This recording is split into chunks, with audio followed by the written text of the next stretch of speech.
ও বারো না ফস করে এই তোমাক বুড়ো বয়সে বিয়া করাই মানে আমি কিবা চালাই পড়ে গেছি তোমাক বানানো আমার ভিক্ষা করে নিয়ে এ খেলার না গা এই গেতাইছি শরীর টরিল আমার বিষ করতে আছে গো।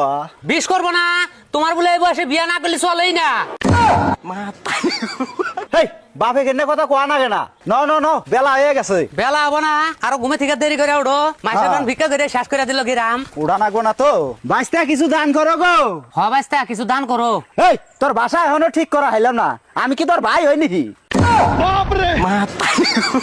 আমি যাক বাঁচতে কই তুইও বাঁচতে কস, আমার হাতে জোড়া ধরছস নাকি? না গো তাহলে কি হবো জেড়া হবো। কি মারলো তো তোর ভাই হবো। ও ভাই বাঁচতে দাসেন। ও তাহলে তোমরা দুজন বাপ পোলা হ বাঁচতে তাই নি চাচা? আচ্ছা তুমি যে জোয়ান পোলা নিয়ে ভিক্ষা করে খাইতে আসাও, কাম করে খাওয়া হারো না? কাম তো করলে কই রাখা আরে কিন্তু মাইসা আঙরে কামে না না 2 দিন করে কামে নেয় আর বাই করে দেয়। হ চাচা তাহলে এক কাম করো, আমারও বুড়াওনে মানুষের দরকার।